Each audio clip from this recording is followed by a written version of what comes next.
সাকিব বলতে আছে শিখার ব্যবসা হচ্ছে ও চুরি করে, এই কারণে সাকিবের বউ শিখা ওরফে শিখা খান সে হচ্ছে গিয়া সাকিবের পুরুষাঙ্গ কেটে দিছে, এই হলো তার প্রমাণ। আর ছেলেরা তোমরা পরকীয়া যারা করো তারা লোহার জিনিসপত্র ব্যবহার করো, মেয়েদেরকে ভালোবাসো, তাহলে কোনোদিনও একটা মেয়ে এরকমের কাজ করবে না। মেয়ে বাধ্য হয়েছে কাজটা করার জন্য, ঠিক আছে? তো সাকিবের অবস্থা খুবই খারাপ, সে এখন আইসিইউতে ভর্তি আছে। 8 ঘন্টা পর বোঝা যাবে যে সে কি বাঁচবে নাকি বাঁচবে না। আজকে সকালে আমার কাছে ফোন দিছে ওর সাকিবের মা আর সাকিবের ভাই, ঘুমের থেকে উঠে দেখি আমার 100 বার ফোন দিছে।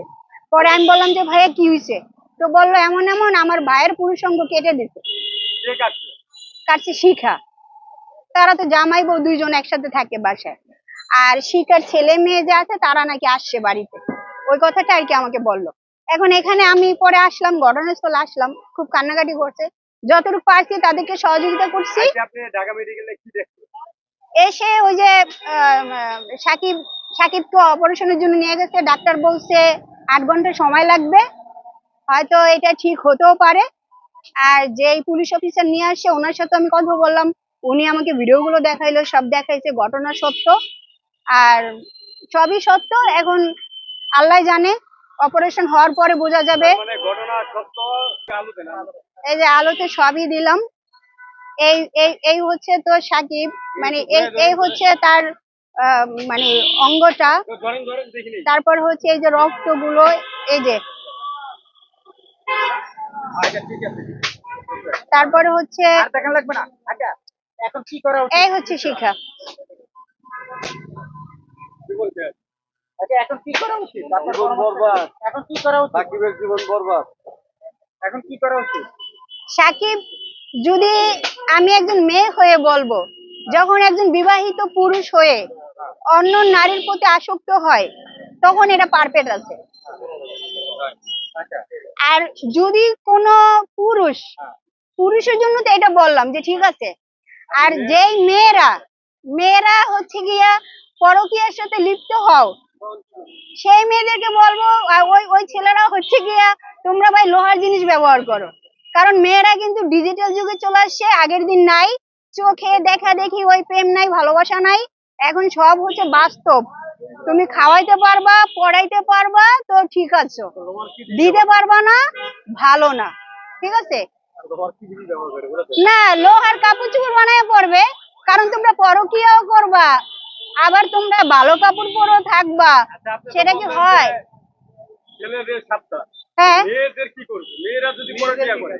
মেয়েরা পরকীয়া করে না, মেয়েদেরকে হচ্ছে ছেলেরা খারাপ করে।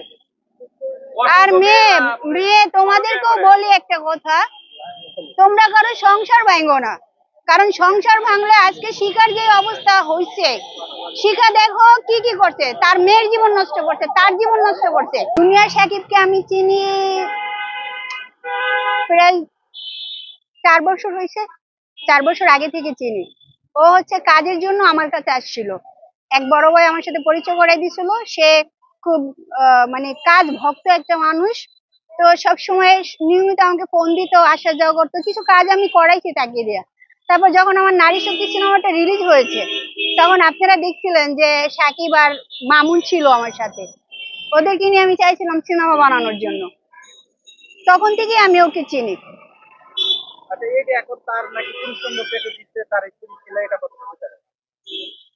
আমি ওদের যে ঝামেলাটা হয়েছে, ঝামেলাটা থেকে আমি জানি, যেমন একদিন রাতে হঠাৎ করে, আপনারা তো জানেন যে কিছুদিন আগে আমার একটা দুর্ঘটনা ঘটছিল, তো তখন আমি তো বিছানায় ছিলাম, অনেকদিন কাজ বাজ করি নাই, কারোর সাথে আমার যোগাযোগও নেই।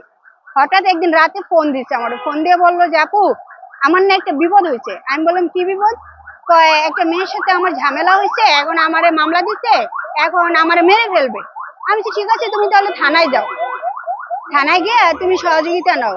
পরে ও থানায় গেছে, থানায় গিয়া আশ্রয় নিচে, নেওয়ার পরে এই মেয়েটা আমাকে ফোন দিচ্ছে, শিখা, বললো আমি জুনিয়র সাকিবের বউ, আপু আপনারা ওরে কাজ বাজ দিবেন না। আমি বললাম কেন? কয় আমার এমন এমন ক্ষতি করছে। আমি কি ক্ষতি করছে? কয় আমার 10 লাখ টাকা খাইছে, আমি আইফোন দিছি, মোটরসাইকেল দিছি, এই সেই অনেক কিছু বলছে। বলার পরে আমি বললাম, দেখো তোমরা যদি বিয়ে শাদী করে থাকো তাহলে তোমরা সংসার করো, আর এই সমস্ত ঝামেলা আমাদেরকে জড়াইও না। পরবর্তীতে দেখলাম যে কি হলো, এটা নিয়ে মিডিয়া হলো, তারা মিডিয়ার সামনে আসলে অনেক কিছু হলো। এরপর একদিন হঠাৎ সাকিব আমাকে ফোন দিছে, বললো যে আপু আম, আমি কোনোভাবে এখান থেকে বাঁচতে পারতেছি না, আসলে আমি ষড়যন্ত্রের ভিতরে পড়ে গেছি। তখন আমি বললাম যে ঠিক আছে, তুমি ষড়যন্ত্রের ভিতরে পড়ে থাকলে মিডিয়ার যারা আছে সবার সাথে যোগাযোগ করো, সবার সহযোগিতা চাও, তারপরে তুমি একটা কিছু করো। তারপরে যাই হোক, ওই সময় থেকে আপনারা তো দেখে আসছেন ওর সাথে একটার পর একটা ঘটনা ঘটে গেছে। তো একদিন জুনিয়র সাকিবের বউ আমার ফোন দিছে, ফোন দিয়ে বললো আপু সাকিবরে তো পুলিশ দিয়ে ধরাই দিছি, আমার কাজ কাম নাই, আমি খুবই খারাপ অবস্থা আছি, আমার যদি একটু কাজ কাম আপনি দিতেন। পরে আমি আবার কিছু আমার চ্যানেলের কন্টেন্ট বানাইছি, তখন আমি কিছু ওরে কাজ বাজ দিছি, আরো অনেকের সাথে পরিচয় টরিচয় করাই দিছি। তারপরে দেখে গেছে ওদের বিষয়গুলো নিয়ে আমার সাথে ব্যক্তিগতভাবে শেয়ার করে, কারণ আমি আর্থিকভাবে যতটুকু পারি ওদেরকে আমি সহযোগিতা করছি। আর সাকিবের যে মা ছিল, সাকিবের মায়ের সাথেও আমার অনেকবার কথা হয়েছে। সাকিবের ফ্যামিলি যারা আছে সবাই আমাকে রিকোয়েস্ট করছে যে আমার ছেলেকে একটু সাহায্য করো, যাতে আমরা সংসারে কিছু করতে পারি। সেই সুবাদে তাদের সাথে আমার একটা ভালো আন্ডারস্ট্যান্ডিং। এখন কি ঘটনা? এরপরে দেখে গেছে কিছুদিন আগে, প্রায় 10-12 দিন আগে আমার ফোন করছে, ফোন করে বললো আপু তুমি একটু আসো, আমাদের কিছু সমাধান করে দাও। আমি বললাম আসলে তোমাদের বিষয় তো আর আমি সমাধান করতে পারবো না, আমি কিভাবে করবো। বলে আসলে তোমারে আমিও সম্মান করি, সাকিবও সম্মান করে, তুমি একটু আসো, আসলে আমরা একটা বিষয় নিয়ে বসবো তোমার সাথে। পরে আমাকে 4-5 দিন বলছে, বলার পরে আমি একদিন গেছি। একদিন যাওয়ার পরে আমি ওদের বিষয়গুলো জানলাম। বাস্তবে একটা জানলাম, সাকিব কিভাবে এখানে ফেসে গেল। সাকিব বলল যে আপু আমার সাথে ও বলছে ব্যবসা করবে, আমার সাথে বলছে ও ব্যবসা করবে। কি ব্যবসা করবে? মিডিয়ার ব্যবসা, ও মিডিয়াতে ভাইরাল হবে। তখন আমি বললাম যে তারপর, তখন ওরা একটা স্ট্যাম্পে সাইন করে। বলেন বলেন। হ্যাঁ হ্যাঁ। আমি তো আপনার জন্য নার্ভাস। না না। তখন দেখা গেছে ওরা একটা স্ট্যাম্পে ডিট করে, ডিটটা হয় এমন, মানে ব্ল্যাঙ্ক স্ট্যাম্পে সাইন নেয়। শিখা বলে যে আমি তোমাকে যদি ক্যামেরা দেই, তুমি যদি পরবর্তীতে আমাকে ব্যাক না দাও, যদি তুমি নিয়ে চলে যাও, এর জন্য ওদের সাথে একটা স্ট্যাম্পে সাইন হয়। ওই স্ট্যাম্প একটা পর্যায়ে এসে ওরা বলা বলি করে যে আমাদের বিয়ে হয়েছে, ওই বিয়ের বিষয়টাই স্ট্যাম্পে লেখে, কিন্তু আসলে ওদের বিয়ে হয়নি। আর এটারও কারণ হয়েছে শিখার ছেলে আছে, মেয়ে আছে, দুইটা স্বামী আছে। তাহলে বিয়ে তারা কি এতদিন ছিল? পরে বিয়ে হয়েছে যতটুকু জানি আমি, তো ততটুকুই বলবো, কারণ আমি একজন সিনেমার মানুষ, সাকিব সিনেমার কেউ না, শিখাও সিনেমার কেউ না। কিসের জন্য আসবো? আমরা হচ্ছে গিয়ে আমাদের সমস্যা হলে কিন্তু কেউ আমাদের পাশে আসে না, ওদের জন্য কেন আসবো? রাত 3টা নেই 4টা নেই, এই বিপদ এই বিপদ, ছোট লোক যারা তাদের হেল্পও করে যাব, আবার উল্টো আমাদের দোষও হবে।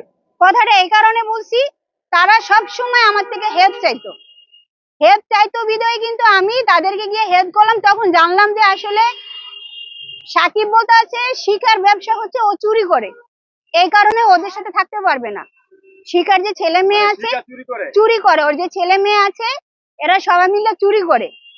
আর সাকিব বলতেছে যে আমি ওরা চুরি করে দেখে আমি ওদের সাথে থাকতে পারবো না, থাকলে আমার মিডিয়া নষ্ট হয়ে যাবে।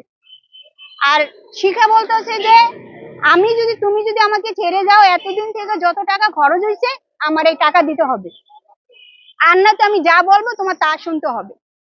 এই সব বিষয় নিয়ে পরে একটা পর্যায়ে দেখলাম ওদেরকে দুজনে একসাথে রেখে আমি কথাবার্তা বলে আসি।